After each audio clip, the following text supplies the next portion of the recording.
6 जून 1674 ज्येष्ठ महिन्याच्या त्रयोदशीचा दिवस. हा दिवस शतकांना उजळून टाकणारा महामंत्र घेऊन उगवला. दीपस्तंभासारखा काळाच्या सागरातून वर आला आणि इतिहास पटलावर स्वर्णाक्षरानं कोरला गेला.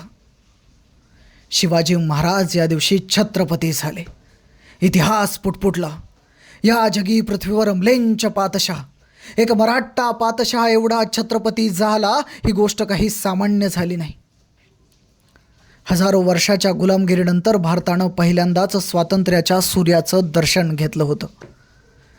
कैक वर्षाच्या नंतर शिवछत्रपतींच्या रूपानं गुलामगिरीचं सावट नाहीसं झालं होतं. जणू काही या वैदिक संस्कृतीवर लागलेलं ग्रहण आता संपलं होतं.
अगदी काशीवरून आले आहे.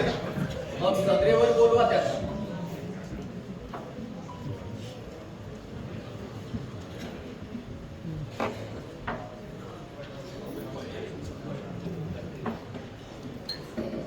या वाटत बोला, काय प्रावधान केलं दूर काशीवरून रायगडी दक्षिणेत येण्याचं? महाराज, रायगड ह्याची काशी केली, राजगड असे मथुरा. जसे त्रेतायुगी असे राम राज्य, कलियुगी बने शिवराज्य. आम्हा सर्व काशींच्या पुरोहितांना असे वाटले की आपल्या या स्वराज्यावर काहीच संकट येऊ नये. आपला वैदिक पद्धतीने तर राज्याभिषेक झालाच आहे, पण तांत्रिक पद्धतीने सुद्धा अभिषिक्त व्हावं अशी आमची इच्छा आहे. तांत्रिक राज्याभिषेकाचा तो काय मायना? हट्ट आजही आमच्या स्वराज्यामध्ये जर मुक्या प्राण्यांना बळी द्यावं लागत असेल तर आमचा छत्रपती होऊन तो काय अर्थ? महाराज, आपण जे बोलत आहात ते अगदी बरोबरच आहे. आम्ही आपली वाणी ही शिववाणी समजतो, पण स्वतः शिव सुद्धा तांत्रिक विद्ये वाचून अपूर्ण आहेत. महाराज, आपल्या सिंहासनावर 4 शिव विराजमान आहेत. त्यांची स्वराज्यावरती कृपादृष्टी असावी यासाठी त्यांना संतुष्ट करणे गरजेचे असते. जर आपण असे केले नाही तर त्यांचा कोप होऊन स्वराज्यावरती संकट येऊ शकते. शिवबा, हे संन्यासी वैरागी हे काही राजकारणी नव्हे, हे तर देवांचे आप्तच आहेत आणि त्यांचे आशीर्वाद आपल्यासाठी फार फार मोलाचे आहेत. ठीक आहे, आपण सर्व आमच्यासाठी इथवर आला. यातच आम्हाला आमच्याबद्दलची आपुलकी जाणवते.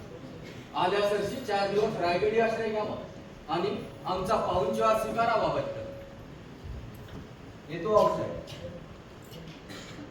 त्यानंतर शिवराज्याच्या स्वरूपात साक्षात रामराज्य इथं अवतरलं होतं. रयत प्रचंड आनंदात होती, पण या आनंदावर काळाची वक्रदृष्टी पडली. म्हणतात ना, सरता संचिताचे शेष नाही क्षणाचा अवकाश, भरता निमिष जाणे लागे. मृत्यून म्हणे हा भूपती, मृत्यून म्हणे हा चक्रवर्ती, मृत्यून म्हणे हा करामती कैवाड जाणे. रयतेच्या सुखाचं रूपांतर दुःखात झालं होतं, कारण रायगडावर एकाएकी आऊसाहेबांची तब्येत खालावली होती. शिवबा, आम्ही निघालो. शिवबा, आमची अखेरची इच्छा पूर्ण करा. शिवबा, आऊसाहेब, आतापर्यंतच्या तुमच्या हर एक इच्छा पूर्ण केल्यात आऊसाहेब. यापुढे ही सर्व इच्छा पूर्ण करू आऊसाहेब. असे समोर या. शिवबा,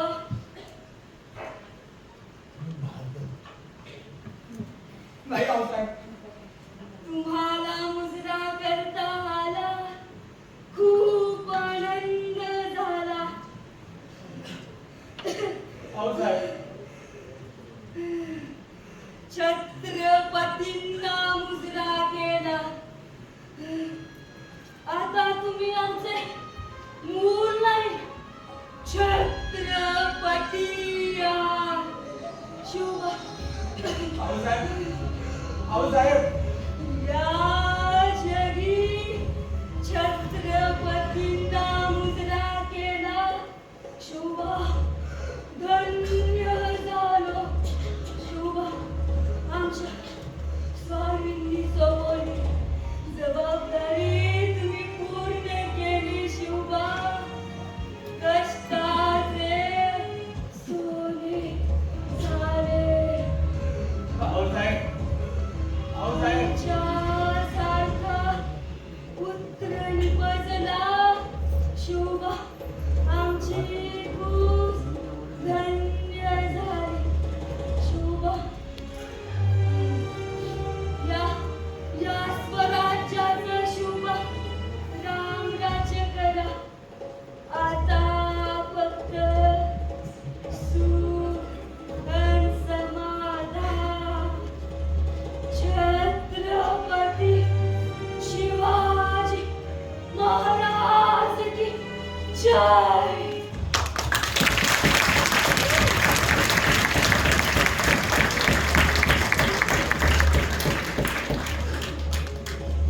आऊसाहेब,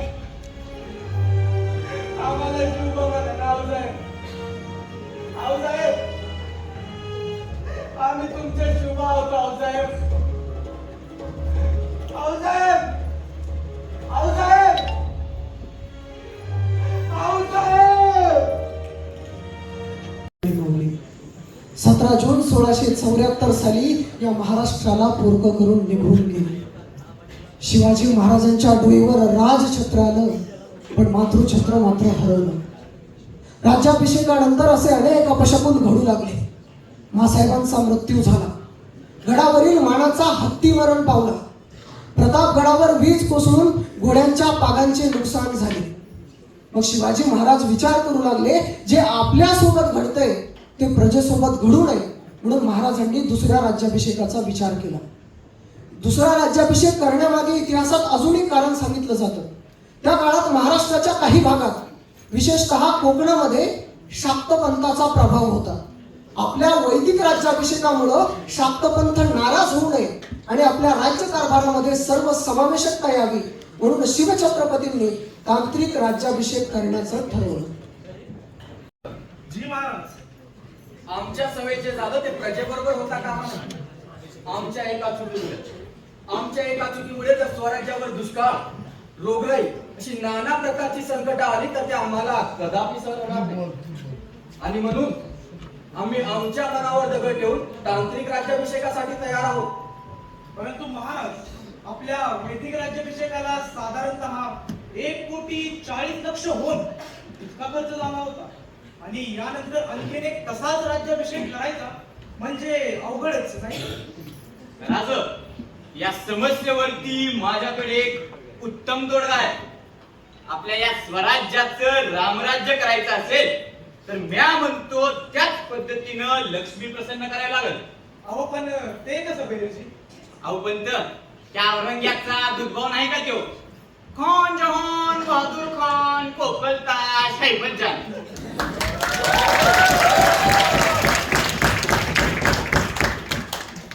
हा गेले 11 महिने त्या पेडगाव मध्ये तळ ठोकून आहे आणि त्याने तब्बल 1 कोटी नगद संपत्ती त्या बहादूरगडावर साठवून ठेवली आहे. रामबीरराव की आज्ञाचा महाराज असता जातो आणि घोड्यावरून उतरल्या बिकर ते 1 कोटी तुमच्या पायाशी आणून टाकतो. अहो राव, आपले राजे आता छत्रपती झाले. आता अशा गावांची लूट करणं आपल्याला शोभत नाही. अवल लूट कसली आणायची पंत? त्या बहादूर खानानं आपलीच गावं व तेवढं लुटून त्याचा बहादूरगड भरलाय. अहो खरंय गंभीरराव, पण पेडगावात घुसून बहादूर खानाला मारणं ही काही सोपी गोष्ट नाहीये. महाराज दिल्लीवरून खास राज्याभिषेक रोखण्यासाठीच तर त्याला दक्षिणेत पाठवलं होतं ना. मग रोखला का? रोखला. त्याच्या नाकावर टिच्चून आपण समद्यांनी केलाच की राज्याभिषेक. नाही आंबेडराव, नाही. राज्याभिषेक रोखला नाही. पण तो रोखण्याकरता उत्तरेला शेंगुलचा खंडोबा, भगवती माय, लक्ष्मी नारायण आणि अशीच कित्येक सोन्यानं मडवलेली देवस्थानं भ्रष्ट केली त्या खानानं. महाराज, सरसेनापती म्हणून माझी पहिलीच मोहीम आहे. नव्या दमाच्या तरण्या पोरांना घेऊन जातो. जसं की यशाजीचा कृष्णाजी आहे, महालोजीचा संताजी, धनाजी जाधव, सूर्याजी मालुसरे अशी सगळी तरुण पोरं घेऊन जातो. ऐका राव महाराज, राज्याभिषेकानंतर लगेचच बहादूर खानासारखं जनावर आपल्या अंगावर घेणं योग्यही नाही आणि ते स्वराज्याला परवडणारही नाही. महाराज, एक चूक आणि या स्वराज्याच्या मातीत पहिला पराभव. जबाबदारी कोणाची? माझी जबाबदारी माझी. महाराज, जर पराभव पदरी पडला तरी तलवार तुमच्या पायाशी ठेवून कराडात जाऊन शेती करीन म्या. वाळपट्ट्या. पुढे पराभव करण्याची सरसेनापतींची नाही, राजाची इच्छा हवी. आणि का नसेल आमची इच्छा? स्वराज्य चालतं की अशा धाडसी मोहिमांच्या जीवावरच. आंबीरराव, तयारीला लागा. पुढचे नियोजन शिलेखान्यात करूया. नाही, पेडगाव मध्ये साधारण किती फौज काटा आणि मार्ग किती? महाराज, त्या बहादूर खानानं पेडगावच्या 4ही बाजूनं तब्बल 35,000ची फौज तैनात ठेवली आहे. आणि एवढंच नाही, पथक ही नेहमी फिरत राहतंय बरं का. अहो पण 35,000 खडी फौज. महाराज, त्यांच्या कवडीतून 1 कोटी उडवायचे म्हणजे किमान 50,000ची तरी फौज हवी ना. इतकी फौज आहे का आपल्याकडे? नाही हो पंत, आपल्या स्वराज्याची पद्धत अशी, दसऱ्याला सीमोल्लंघन करावं, स्वराज्य संवर्धनासाठी बाहेर पडावं, अक्षय तृतीयेला परत फिरावं आणि मग शेतीच्या कामाला लागावं. अहो पण पंत, आपल्याकडे आहेच की 10,000ची राखीव फौज रायगडावरती. होय तर. मग सरसेनापती, तुम्हाला काय वाटते? ती 10,000ची तुकडे घेऊन 35,000ची झुंज द्यायची आपण. अहो, आपल्या रक्ताचे पाठ वाहत रायगडाच्या पायथ्याशी येतील. पंत, रक्ताचे पाठ तर तेव्हा वाहतील ना जेव्हा लढाई आमने सामने होईल. म्हणजे तुमच्या मध्ये नेमकं आहे तरी काय महाराज? म्हणजे बहादूर खान हा उतावीळणावर आहे. होय. लग्नाचा विषय काढायचा अवकाश की तो गुडघ्याला बाशिंग बांधणार. आणि ऐका आंबीरराव, जी महाराज. 10,000 मधील 1,000 राजधानीवर ठेवा आणि उरलेले 9,000 तुमच्या सोबत घेऊन जा. त्या 9,000च्या परत 2 तुकड्या होतील. 2000 सैन्य तुमच्या सोबत, शिवथरगळ मार्गे, भोर निरामणे मार्गे, वाडे वोतईला वळसा घालून पेडगाव, आणि उरलेले 7000 भोर निरा वाल्हे मार्गे, जेजुरी कुरकुम करत करत पेडगाव. वा महाराज. आणि हे सगळं यावेळेस दिवसा डवळ्या होईल बरं का. दिवसाने वेळ अहो पण महाराज गनिमी कावेलेच तर आपल्याला हे स्वराज्य लागलं. आपल्या सगळ्या मोहिमा या रात्रीच्या मग हे दिवसाने वेळ पंत, आम्ही जसं शाहीद त्याला मारलं तसं अफजल खानाला नाही. आम्ही जशी स्वारी सुरतेवर केली तशी आग्र्यावर नाही. गनिमाला अपेक्षित असलेली गोष्ट न करणे यालाच तर गनिमी कावा म्हणतात पंत. वा महाराज.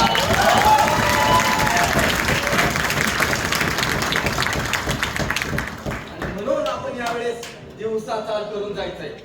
पण महाराज आपण तर म्हणालात की युद्ध आपल्या सामने करायचंच नाही, मग लढाई करायची तरी कशी? मला वाटतं या बाबतीत आमच्या नायकांनी विचार केलाच असेल. जी राजा. पंत, आपली 7000ची फौज सरळ त्या बहादूरगडावर चाल करून जाईल आणि काहीही करून त्या खानाच्या फौजेला पुण्यापर्यंत खेचून आणेल. इतक्यात आपली 2000ची तुकडी त्या बहादूरगडाच्या मागच्या दरवाजानं पुरा बहादूरगड लुटून घेईल. वा वेळची वा. ठरलं तर मग महाराज येतो म्या. या आंबीरराव या आणि युद्धात यश घेऊन या. आई भवानी आहे तुमच्या पाठीशी. बोला नमः पार्वती पतये हर हर महादेव.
अपनी सारी फौज लेके उन मराठों पे कूच करेंगे। खुदा की रहमत से आज बहुत अच्छा मौका हाथ आया है। चूहे चूहे पहली बार पहाड़ी बिलों से बाहर निकलकर खुले मैदान में आए हैं।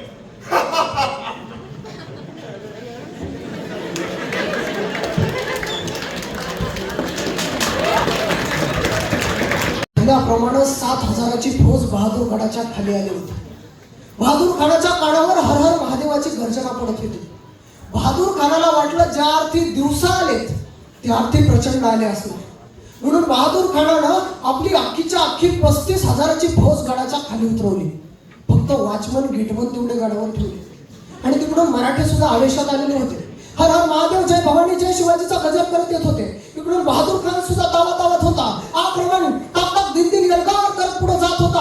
आता तलवारीवर तलवारी आदळणार होत्या. आता युद्ध होणार होतं. रक्ताच्या चिलकांड्या उडणार होत्या. इतक्यात सैन्य समोरासमोर आलं. बहादूर खान पुढे गेला. तलवार उपसली. आक्रमण आणि युद्ध होणार. तेवढ्यात मराठ्यांनी रिव्हर्स गिअर टाकला. भागो. त्या बहादूर खानाला सुचायचं बंद झालं. असं कुठं असते का राव? ही का पद्धत आहे का लढायची? आणि मग काय, मराठी पुढं मोगल मागं, मराठी पुढं मोगल मागं, मराठी पुढं मोगल मागं. 2 मैल झाले, 3 मैल झाले. मग बहादूर खान म्हटला थांबा थांबा, आपल्याला घाबरून पळून गेले, आता येत नाहीत. आणि म्हणून बहादूर खान परत फिरला. 1-2 मैल चालत गेलेच, तोच एक दूत परत धावत आला. हुजूर, मराठे फिर से आ गए.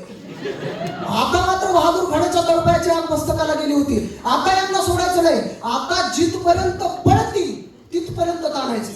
आता मराठी सुद्धा धावत आले होते. बहादूर खानाला सोडायचं नाही. तलवारी बसल्या होत्या. आता युद्धच होणार होतं. आता रक्ताच्या चिलकांड्या सुटणार होत्या. फक्त सैन्य एकमेकाच्या समोर आलं. हर हर महादेव जय भवानी जय शिवाजीचा गजर झाला. इकडे आक्रमण एल्गार करत बहादूर खानी पुढे गेला. तलवारी उपसल्या गेल्या. आता युद्ध होणार होतं. तेवढ्यात मराठ्यांनी परत रिव्हर्स गिअर टाकला. आता मात्र बहादूर खानानं ठरवलं होतं की जिथपर्यंत जातील तिथपर्यंत पाठलाग करायचा, नाहीतरी दिवसभर असंच खेळवत ठेवतील आपल्याला. मग बहादूर खानानं पाठलाग चालू केला. मराठी पुढं मोगल मागं, मराठी पुढं मोगल मागं. 2 मैल झाले, 3 मैल झाले, 4 मैल झाले. पण बहादूर खान थांबायचं नाव घेत नव्हता. बघता बघता मराठ्यांनी बहादूर खानाला पुण्यापर्यंत पळवत आणलं. बहादूर खानाला वाटलं आपण जिंकलो. तो जीतम करत तिथंच उभा होता. पण खरं तर शिवाजी महाराजांची योजना यशस्वी झाली होती. 7,000च्या एका तुकडीनं बहादूर खानाला पुण्यापर्यंत आणलं होतं आणि तिकडे दुसरी 2,000ची तुकडी घेऊन हंबीरराव गडावर गेले होते.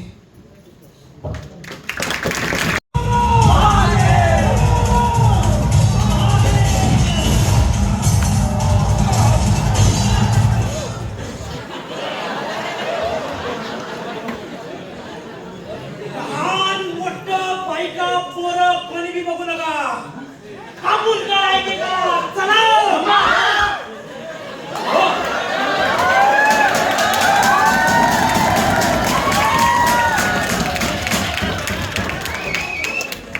अहो काय करता आणायची पंत? बायका पोरं आहेत ती. बहादूर खान आपल्या बायका पोरांशी कसं वागला हे विसरलात का सरसेनापती? अहो त्या बहादूर खानाला त्याचा बाप कोण आहे हे माहित नाही, पण आपला बाप तिथं रायगडावर बसलाय, त्याचं काय? अहो, काय शिकवण आहे त्यांची? असे 10 बहादूर समोरून आले तर त्यांना उभे कापू, पण जर बाई समोरून आली तर तिला आई समजून तिच्या मोर कमरेत वाकू.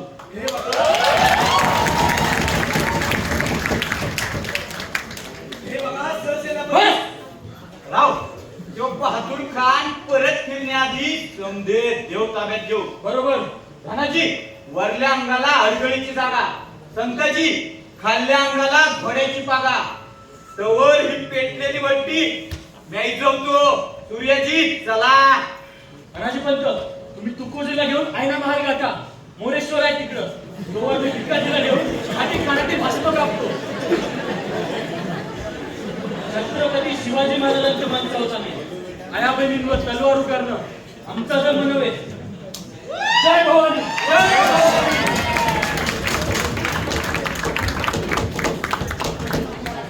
फौज होती 35,000.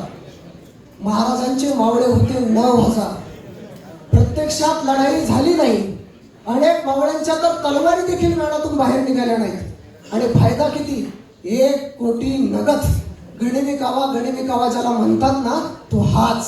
आणि म्हणून बहादूर खानाची झालेली फजिती पाहून इतिहासानं बहादूर खानाला नाव दिलं.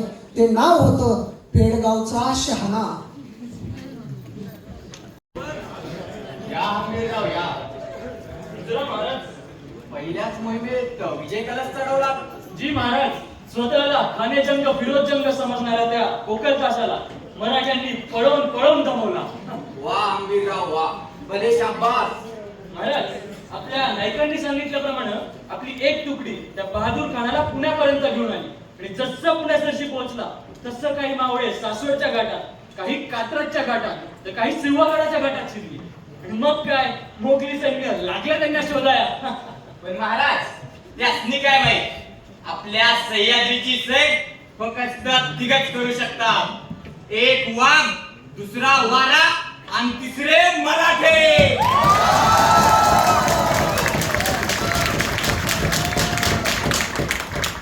चौथ्याचं काम नाही. आणि इथं आम्हाला जसं समजलं की नवरदेव वरणासकट पुण्यात येऊन पोहोचलाय, तसं आम्हाला रान मोकळंच गावलं की मग काय, एका झेपेत बहादूर गड गाठला. आणि तिकडे काय, फक्त काही पहारेकरी थोपडावून सुचवली. अहो महाराज, आपल्या हंबीररावांना खरं तर त्या किल्ल्यातलं समजच घ्यायचं होतं. पण नाही लाजानं घेता नाही. अहो काय करणार, जेवढ्या काय बैलगाड्या नेत्या तेवढ्या गच्च भरल्या यांनी. शेवटी जे काय उरलं ते समज पेटवून दिलं मला. तुम्हा सर्वांची कमाल आहे नाही, पण पुण्यापर्यंत आलेल्या त्या बहादूर खानाचं पुढे काय झालं? अहो राज, इकडं तेव्हा बहादूर भलताच खुश होता. त्याला वाटलं मराठे तर घाटातनं पळून गेलं. ते बेन तिकडं म्हणत होतं, भुगुडू मराठू को भुगो दिया, खासी की हासिल की हमने.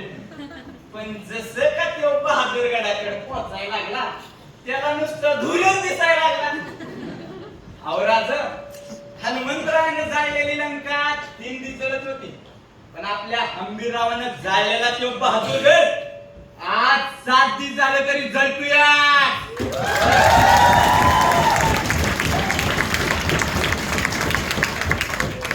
पण नाही, आम्ही जेवढं त्या बहादूर खानाबद्दल ऐकून आहोत तेवढा तो शांत बसणाऱ्यातला नाही. पण तो नक्कीच प्रतिवाद करू शकतो आणि जवळपास 1 लाखांची फौज घेऊन तो आपल्या रायगडाला वेढा घालू शकतो. खरंय. पण महाराज, पेरणीचे दिवस आहे आणि आपलं सैन्य रायगड यायला अजून 4 महिन्यांचा अवकाश आहे. तोवर आपल्याला त्यांना झोपून धरावं लागेल. हे आम्ही जाणून आहोत हंबीरराव, आणि यासाठी आमच्याकडे एक उत्तम कल्पना आहे. आपले वकील कुठे आहेत? जरा बोलवा त्यांना. बदमाश पराठे बिना खून बहाए हमारे नाक के नीचे से सब कुछ सूख चले गए. उन्हें क्या लगता है हम चुप बैठेंगे? हमारा मुगल खून तो तैमूर खान, तैमूर लंग और बाबर का खून है. हम पहाड़ों को जीत देंगे. तो फिर क्या करना है हुजूर? औरंगाबाद और बुरहानपुर से फौज बुलाओ. हम अभी अपनी 1 लाख की फौज लेके उस शिवा को फिर कूद कर देंगे. सुभान अल्लाह, सुभान अल्लाह.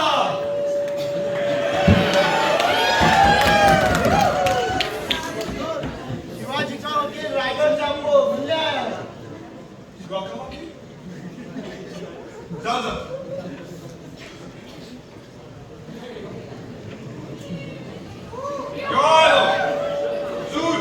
मी तुमच्या सेवेत शिवाजी राजांची अर्जी घेऊन आलो आहे. पहले लूटते हो, फिर अर्जी की बात करते हो. दफा हो जाओ यहाँ से. हुजूर का गुस्सा बिल्कुल जायज है. हमारे शिवाजी राजा भी बहुत शर्मिंदा है हुजूर. जो कुछ भी हुआ वो हमारे से गलत फहमी थी. आप यकीन कीजिए हुजूर, हमारे शिवाजी राजा को भी इसकी कोई खबर नहीं थी हुजूर. लेकिन हमारा जो नुकसान हुआ उसका क्या? 1 करोड़ नगद लूट लिए गए और बाकी सब कीमती सामान उड़ाया. उसका क्या? हुजूर, मैंने कहा ना आपसे, यह तो हमारे से गलत फहमी थी. हम आप आपको हमारे 20 किले भी देंगे।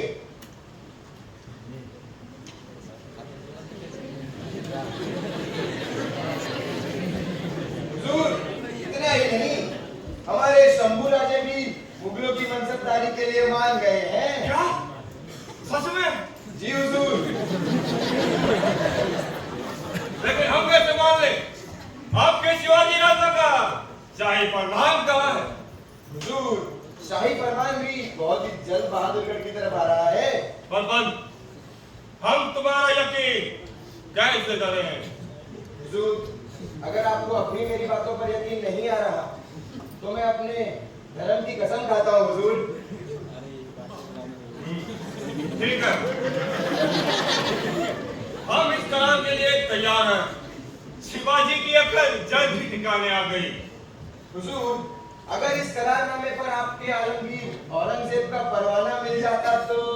ठीक है, तुम जाओ, हम करारनामा रायगढ़ पर भिजवा देंगे। मेहरबानी हुजूर, मेहरबानी। आप जैसा दिलदार इंसान इस पूरे आलम दुनिया में और कोई नहीं हुजूर। इजाजत चाहता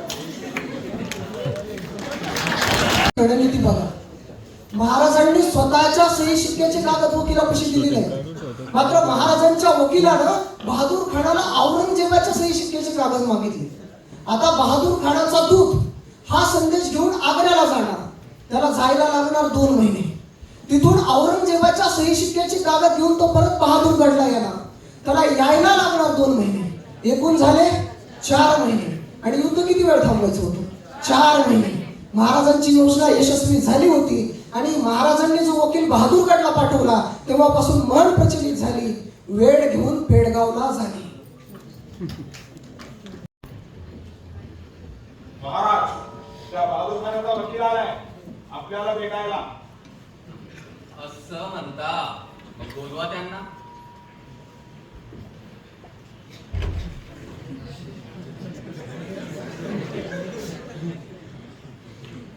बोला, काय काम काढलंय? महाराज, आलमगीर औरंगजेब बादशाहचा शाही फरमान आलेला आहे. ठरल्याप्रमाणे 20 किल्ले आणि लूट आमच्या बहादूर खान साहेबांच्या स्वाधीन करावे.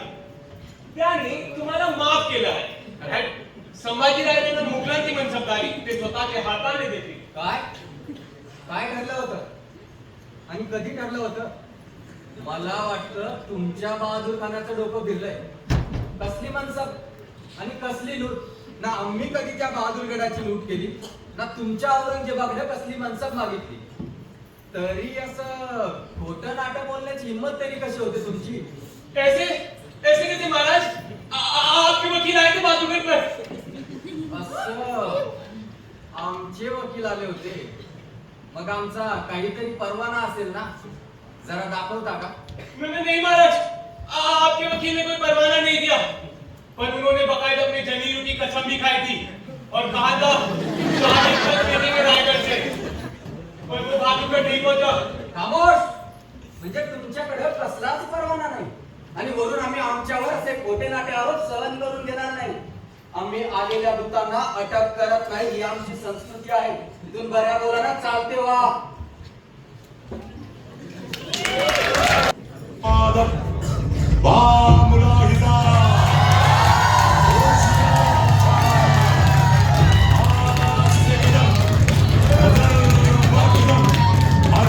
जिले इलाही सुभान के बढ़ रहे हैं कदम. मुइनुद्दीन मोहम्मद औरंगजेब, बादशाह गाजी तशरीफ फरमाएं.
कागनी है।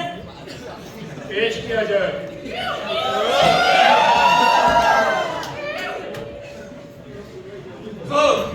बोल शिवा, बोल शिवा. शिवा शिवा शिवा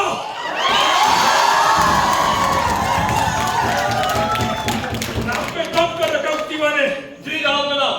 वो शिवा है ही बड़ा झूठा, बदमाश और मक्कार. उसने जानबूझकर हमें मीठा बोलकर अपने खतों में उलझा कर रखा. शिवा ने हमारा खजाना लूटा। अरे सुधा का झांसा देकर हमें बेवकूफ बनाया। उस शिवा को नेस्त नाबूद करने के लिए हमने किस को नहीं आजमाया। शाइस्ता खान, दिलेर खान, मिर्जा राजा जैसी, पर वो भी शिवा को नेस्त नाबूद नहीं कर सके। कैसे मालूम कैसे वो हर बात तुम्हारे नाक के नीचे से निकल जाता है।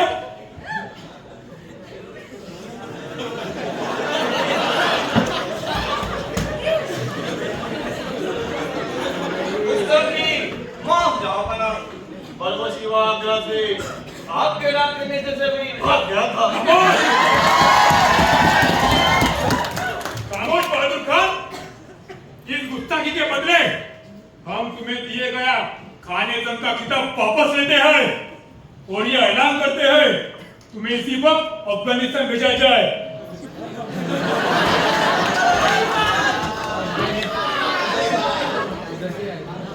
हुकुम पर अमल हो। तकलिया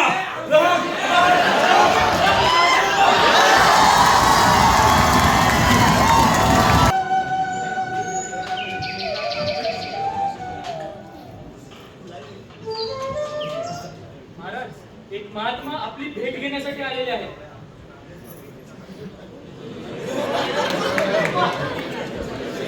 मी आपला नमस्कार स्वीकारू शकतो. आणि छत्रपतींची सूचना योग्य आहे. आत्मा, आपण ज्ञानाच्या तेजात तळपत आहात. हे देश तुम्हा कारणे आहे, हे ज्ञान तुम्हा कारणे आहे. तुमच्यामध्ये धर्म आहे आणि तुमच्यामध्येच काशी आहे. पण महात्मा, महाराष्ट्र ही संतांची भूमी आहे आणि संतांचा सन्मान करणं हा आमचा संस्कार. या भूमंडळाचे ठाई धर्मरक्षी ऐसा राहिला नाही. महाराष्ट्र धर्म राहिला नाही तुम्हा कारणे. असा प्रभू श्रीरामचंद्राचा अवतार म्हणून मोठ्या आदराने मी तुझ्याकडे पाहतो. केवळ राजा नाही, राजाधिराज मानतो मी तुला. पण महात्मा, रायरेश्वरी आमच्या सोबत शपथ घेतलेले बहुतेक सवंगडी आज आमच्या सोबत नाहीत. आणि ते नसताना आम्ही त्या सिंहासनावर परत बसायला आम्हाला प्रचंड वेदना होतात.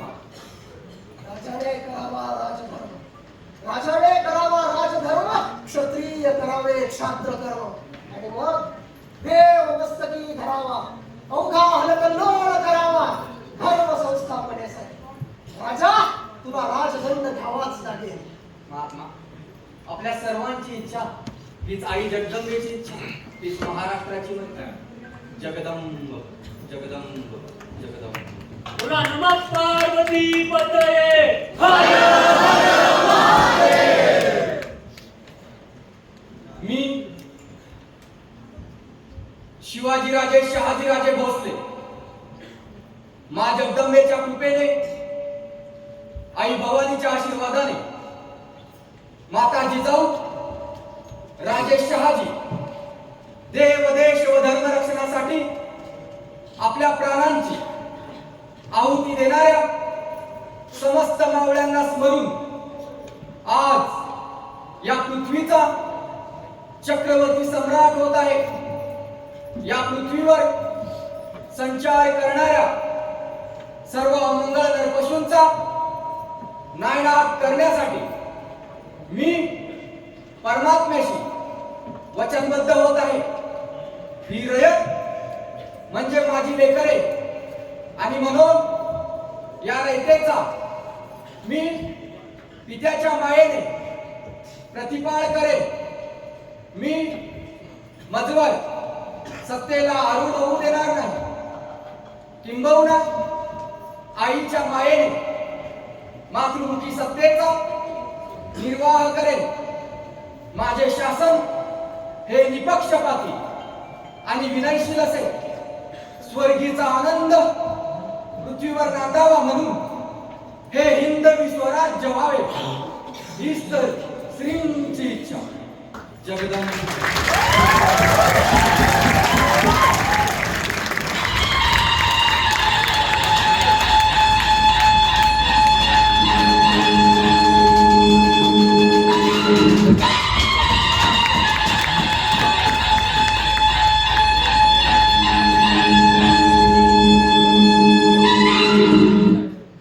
आस्ते कदम, आस्ते कदम, आस्ते कदम. महाराज, गणपती, गजश्वपती, भूपती, प्रजापती, सुवर्ण रत्न श्रीपती, अष्टवधान जागृत, अष्टप्रधान वेष्टित, न्यायालंकार मंडित, शस्त्रास्त्र शास्त्र पारंगत, प्रौढ प्रताप पुरंदर, क्षत्रिय कुलावतंस, सिंहासनाधीश्वर, महाराजाधिराज, योगीराज, श्रीमंत, श्रीमंत, श्रीमंत, छत्रपती शिवाजी महाराज